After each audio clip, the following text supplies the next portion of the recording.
Nico Williams നിങ്ങൾ ഓരോ Barcelona ഫാൻസിൻ്റെയും ചങ്ക് തകർത്ത ആ നിമിഷം ഞങ്ങൾ യുണൈറ്റഡ് ഫാൻസ് തീരുമാനമെടുത്തതാണ് മാർക്കസ് റാഷ്ഫോർഡ് എന്ന് പറയുന്ന ഞങ്ങളുടെ പ്ലെയർ നിങ്ങളുടെയാണെന്ന്.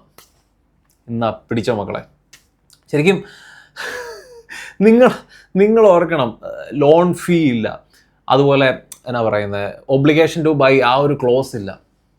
നിങ്ങൾക്ക് പിന്നെ എന്താണ് വേണ്ടത്? ഫ്രീ ആയിട്ട് നിങ്ങൾക്ക് ശരിക്കും പറഞ്ഞാൽ മാർക്കസ് റാഷ്ഫോർഡ് ആണെങ്കിലും യുണൈറ്റഡിൽ ഏൺ ചെയ്യുന്ന ആ ഒരു 18 മില്യൺ യൂറോസ് ഒന്നും പുള്ളിക്ക് വേണ്ടെന്ന്. സാലറിയിൽ പുള്ളിക്ക് അത്രയും വേണ്ട, പെർ ഇയർ അത്രയും സാലറി വേണ്ട, വെറും 10 മില്യൺ യൂറോസ് മാത്രം ബാർസലോണയിൽ മതി എന്ന് പറഞ്ഞ ആ ഒരു വേജ് കട്ട് മേടിച്ചിട്ടാണ് ബാർസലോണയെ റാഷ്ഫോർഡ് ഒരു സീസൺ ലോണിൽ ജോയിൻ ചെയ്യാൻ വേണ്ടി പോകുന്നത്. അപ്പോൾ ഈ സീസണിൽ ശരിക്കും പറഞ്ഞു കഴിഞ്ഞാൽ അവർക്ക് യാതൊരു എന്നാ പറയുന്നത് ഒരു തലവേദന ഇല്ല. ബാർസലോണയെ സംബന്ധിച്ച് യാതൊരു തലവേദന ഇല്ല.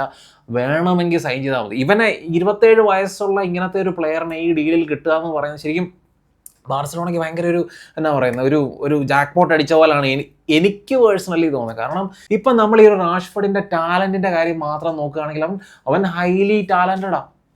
ഒരു സമയത്ത് നിങ്ങൾ ഓർക്കണം, PSG എംബാപ്പയെ റീപ്ലേസ് ചെയ്യാൻ വേണ്ടി ടാർഗറ്റ് ചെയ്തുകൊണ്ടിരുന്ന മനുഷ്യനാണ് മാർക്കസ് റാഷ്ഫോർഡ്. ശരിക്കും ഞങ്ങളുടെ യുണൈറ്റഡിൽ ശരിക്കും പറഞ്ഞാൽ 2022-23 സീസൺ ടെൻ ഹാഗിൻ്റെ ആദ്യത്തെ സീസണിൽ ഈ റാഷ്ഫോർഡിൻ്റെ ഒരു പീക്ക് ടൈം എന്ന് പറയുന്നത് അതാണ്. റാഷ്ഫോർഡ് 20 ഗോളിന് മേളിൽ അടിച്ച സീസണാണ്. അപ്പോൾ അത് കഴിഞ്ഞിട്ട് ഞങ്ങൾ പോയിട്ട് ഇവന് ഇംപ്രൂവ്ഡ് കോൺട്രാക്ട്, ഇത്രയും വലിയ contract 18 million euros per year, ആ ഒരു വലിയ കോൺട്രാക്ട് ഇവൻ ഓഫർ ചെയ്തു. 5 വർഷത്തെ ഡീലും കൂടെ സൈൻ ചെയ്യിപ്പിച്ചു കഴിഞ്ഞപ്പോഴത്തേനും ഇവൻ കൈവിട്ടുപോയി. പിന്നെ അപ്പോൾ ഞാൻ പറഞ്ഞു, ഇവൻ്റെ പ്രശ്നം എന്ന് പറയുന്നത് ടാലൻ്റ് അല്ല, ഇവൻ്റെ ആറ്റിറ്റ്യൂഡാണ്. ഇവൻ ആറ്റിറ്റ്യൂഡ് ഇഷ്യൂസാണ് ഇവൻ്റെ മെയിൻ പ്രശ്നം. പല കോച്ചസും അത് കംപ്ലൈൻറ്റ് ചെയ്യുന്നുണ്ട്. പക്ഷേ ബാർസയിൽ വരുമ്പം കുറച്ച് വ്യത്യാസം വരും. കാരണം ബാർസയിൽ അവനൊരു ടേക്കൺ ഫോർ ഗ്രാൻഡഡ് എന്ന് പറയുന്ന ഒരു സിറ്റുവേഷനിലല്ല അവരെ ജോയിൻ ചെയ്യുന്നത്. അവർക്ക് വേണമെങ്കിൽ അവർക്ക് തട്ടിക്കളയാം, സുഖമായിട്ട് തട്ടിക്കളയാം, ഒരു പ്രശ്നവുമില്ല. അപ്പം ഇവനാണെങ്കിലും ആ ഒരു റിഡംഷൻ മോഡിലാണ് ഇവൻ വരുന്നത്. ഇവനെ സംബന്ധിച്ച് അവൻ്റെ കരിയർ റിവൈവ് ചെയ്യണം, നിക്കക്കളി ഇല്ലാതാവും വരുന്നത്. പ്രത്യേകിച്ച് ബാർസ പോണത്തെ ഒരു ടീമിലോട്ട് വരുമ്പോഴത്തേനും അവൻ അതിനെ റെസ്പെക്റ്റ് ചെയ്ത് കളിപ്പിക്കും. പിന്നെ ഹാൻസി ഫ്ലിക്ക് എന്ന് പറയുന്ന മാനേജർ, ശരിക്കും പറഞ്ഞാൽ അവർക്ക് ഹാൻസി ഫ്ലിക്ക് എന്ന് പറയുന്ന മാനേജറിന് ആ ഒരു ടീമിൽ ആരോടും എന്തും പറയാനുള്ള, ഓർഡർ ചെയ്യാനുള്ള അത്രയും അധികാരമുള്ള, അത്രയ്ക്കും പവർഫുൾ ആയിട്ടുള്ള ഒരു മാനേജറിൻ്റെ അണ്ടറിലാണ് കളിക്കാൻ വേണ്ടി പോകുന്നത്. അപ്പോൾ അതൊക്കെ പോസിറ്റീവായിട്ട് നിങ്ങൾക്ക് ആ ഒരു റിസൾട്ട് റാഷ്ഫോർഡ് എന്ന് പറയുന്ന പ്ലെയറിൽ നിന്ന് ഊറ്റിയെടുക്കാൻ സഹായിക്കും എന്ന് തന്നെയാണ് എൻ്റെ ഒരു വിശ്വാസം. യുണൈറ്റഡിൽ ശരിക്കും പറഞ്ഞാൽ ഞങ്ങൾ ആ ഒരു കൾച്ചറൽ റീസെറ്റ് ആ ഒരു ടീമിനുള്ളിൽ നടത്തിക്കൊണ്ടിരിക്കുകയാണ്. അതിൻ്റെ ഭാഗമായിട്ടാണ് ഇങ്ങനത്തെ Marcus Rashford, Garnacho, Jadon Sancho ഒക്കെ പോണത്തെ പ്ലെയേഴ്സിനെ നമ്മൾ ഒഴിവാക്കി വിടുന്നത്. കാരണം ബാർസ പോണത്തെ ഒരു ടീമിൽ വരുമ്പോഴത്തേനും അവിടെ ആ ഒരു അങ്ങനത്തെ ഒരു മോശം കൾച്ചർ ആ ടീമിനകത്തില്ല. അപ്പോൾ അതുകൊണ്ട് തന്നെയും പിന്നെ അവനൊരു കുറച്ചൊരു വൾണറബിൾ സിറ്റുവേഷനിലാണ്, അവൻ്റെ കരിയർ റിവൈവ് ചെയ്യേണ്ട ഒരു മോഡിലാണ് അവൻ ബാർസയെ ജോയിൻ ചെയ്യേണ്ടത്. അതുകൊണ്ട് തന്നെ നിങ്ങളെ സംബന്ധിച്ച് നിങ്ങൾക്ക് യാതൊരു റിസ്ക്കും ഇല്ല. നമ്മൾ ആ ഒരു കൾച്ചറൽ റീസെറ്റ് നമ്മുടെ ടീമിൽ ഈ പോഗ്ബ, ലിംഗാർഡ്, സാൻചോ, ഗർനാച്ചോ, റാഷ്ഫോർഡൊക്കെ കൊണ്ടുവന്നിരുന്ന ആ ഒരു എന്നാ പറയുന്നത് ആ ഒരു വൃത്തികെട്ട ആ ഒരു കൾച്ചർ ഉണ്ടല്ലോ, സിറ്റ് ബാക്ക് ആൻഡ് റിലാക്സ് എന്ന് പറയുന്ന ആ ഒരു കൾച്ചർ, അതിൽ നിന്ന് ഞങ്ങളൊരു മോചനം നേടാനുള്ള ശ്രമം ഞങ്ങൾ നടത്തിക്കൊണ്ടിരിക്കുകയാണ്. അപ്പം അതിൻ്റെ ഭാഗമായിട്ടാണ് ഞങ്ങൾ ഇവനെ ഇങ്ങനെ തള്ളി പുറത്തോട്ട് ഞങ്ങൾ കൊണ്ടുപോകുന്നത്, ഇത്രയും ടാലൻറ്റഡ് ആയിട്ട് പോലും. ബാർസ ശരിക്കും അവരുടെ ആ ഒരു ടീം റീവാമ്പിൻ്റെ ഭാഗമായിട്ട് അവർ സൈൻ ചെയ്യേണ്ട ഏറ്റവും മെയിൻ പൊസിഷൻസിൽ ഒന്നാണ് ആ ഒരു ലെഫ്റ്റ് വിങ്. ശരിക്കും പറഞ്ഞാൽ റാഷ്ഫോർഡിൻ്റെ പ്രൊഫൈലിലുള്ള ഒരു പ്ലെയർ ബാർസയിലില്ല. നിങ്ങൾ റഫീനെ നോക്കിയോ, ഫെറാൻ ടോറസിനെ നോക്കിയോ, ഡാനി ഓർമയെ നോക്കിയോ, ഇവരൊന്നും ആ ഒരു വൈഡ് വിങ്ങർ അല്ല, ആ ഒരു പിച്ചിൻ്റെ വിട്ട് ഹോൾഡ് ചെയ്യുന്ന തരത്തിലുള്ള ആ ഒരു വിങ്ങർ അല്ല, അല്ലെങ്കിൽ സ്പേസസിനെ അറ്റാക്ക് ചെയ്യുന്ന തരത്തിലുള്ള വിങ്ങർ അല്ല. ഇതൊക്കെ റാഷ്ഫോർഡ് ഇങ്ങനത്തെ ഒരു പ്ലെയർ ആണ്. വിട്ട് ഹോൾഡ് ചെയ്യും, ഡിഫൻസിന് അഗൻസ്റ്റ് ആയിട്ടുള്ള റൺസ് മേക്ക് ചെയ്യും, ഡിഫൻസിൻ്റെ ബാക്കിലെ സ്പേസസിനെ ടാർഗറ്റ് ചെയ്യും.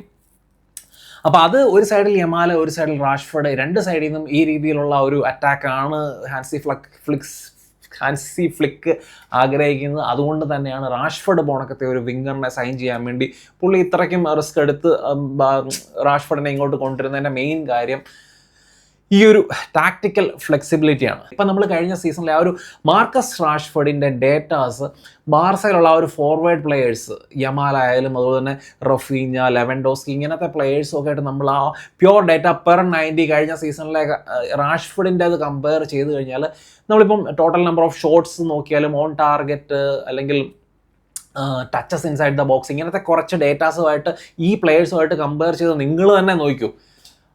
വലിയ വ്യത്യാസമൊന്നും പറയാനില്ല. അതും റാഷ്ഫോർഡ് കഴിഞ്ഞ സീസൺ എന്ന് പറയുന്ന റാഷ്ഫോർഡിൻ്റെ അത്ര മെച്ചപ്പെട്ട സീസൺ അല്ല.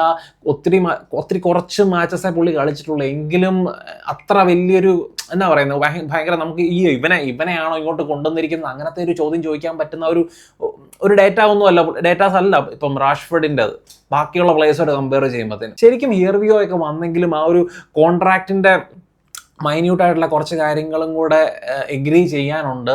അത് എന്താണെങ്കിലും എഗ്രീഡ് ആകും. ഇപ്പം അങ്ങനെ ഇപ്പം നിങ്ങൾ ആ ഒരു എന്താ പറയുന്നത് ബൈ ഓപ്ഷൻ 30 മില്യൺ പൗണ്ട്സിൻ്റെ ആ ഒരു ബൈ ഓപ്ഷൻ ട്രിഗർ ചെയ്തില്ലെങ്കിൽ നിങ്ങൾക്ക് ചെറിയൊരു പെനാൽറ്റി അടിച്ച് കൊടുക്കാനുള്ള ഒരു പരിപാടി യുണൈറ്റഡ് കോൺട്രാക്റ്റിൽ ഉൾപ്പെടുത്താനുള്ള ശ്രമങ്ങളൊക്കെ നടത്തുന്നുണ്ട്. അപ്പം അങ്ങനെ അതും കൂടെ ഒക്കെ ഫൈനലൈസ് ചെയ്ത് കഴിഞ്ഞാൽ മാർക്കസ് റാഷ്ഫോർഡ് എത്രയും പെട്ടെന്ന് കാറ്റലോണിയയിൽ വന്ന് ആ ഒരു കോൺട്രാക്റ്റ് സൈൻ ചെയ്യും. അങ്ങനെ പെട്ടെന്ന് തന്നെ അടുത്ത ആഴ്ച ആ ഒരു ജപ്പാനിലും സൗത്ത് കൊറിയയിലും ഒക്കെ ആയിട്ട് നടക്കുന്ന ആ ഒരു പ്രീ സീസൺ ഗെയിമിനെ പെട്ടെന്ന് അറ്റൻഡ് ചെയ്യാനുള്ള ശ്രമം ആണ് ബാർസലോണയും മാർക്കസ് റാഷ്ഫോർഡും ഒക്കെ കിടഞ്ഞ് പരിശ്രമിച്ച് നടത്തിക്കൊണ്ടിരിക്കുന്നത്. ശരിക്കും പറഞ്ഞാൽ ഇപ്പം ഈ ഒരു സൈനിങ് ഒക്കെ നടത്തുമ്പോഴും ഉള്ള ഒരു പ്രശ്നം എന്താണെന്ന് വെച്ച് കഴിഞ്ഞാൽ ഈ രണ്ട് പ്ലെയേഴ്സിനെ ഈ വർഷം സൈൻ ചെയ്ത ജോവാൻ ഗാർസിയ ആണെങ്കിലും മാർക്കസ് റാഷ്ഫോർഡ് ഈ രണ്ട് പ്ലെയേഴ്സിനെയും ബാർസയ്ക്ക് രജിസ്റ്റർ ചെയ്യണം. അങ്ങനത്തെ ഒരു കടമ്പ മുന്നിലുണ്ട്. അപ്പോൾ അതൊരു ടാസ്ക് തന്നെയാണ്. അപ്പോൾ അതിനുവേണ്ടി പ്ലേയേഴ്സിനെ വിൽക്കും. എന്തെങ്കിലും കാര്യങ്ങൾ കാണാതെ എന്തായാലും ബാർസ ഇങ്ങനത്തെ സൈനിങ് നടത്തത്തില്ല. ആ ഒരു രജിസ്ട്രേഷൻ്റെ കാര്യത്തിൽ അവർ അതിനുള്ള സൊല്യൂഷൻസ് കണ്ടെത്തും എന്ന് തന്നെ നമുക്ക് കരുതാം. അപ്പോൾ ഇത്രയൊക്കെയാണ് എനിക്ക് ഈ ഒരു ഡീലിനെ കുറിച്ചും ഒക്കെ എൻ്റെ ഒരു പെർസ്പെക്റ്റീവ് ഇതൊക്കെയാണ്. അപ്പോൾ നിങ്ങളുടെ അഭിപ്രായങ്ങൾ നിങ്ങൾ ഛന്നമിന്നം കമൻസ് ആയിട്ട് ഇടുക. ബൈ.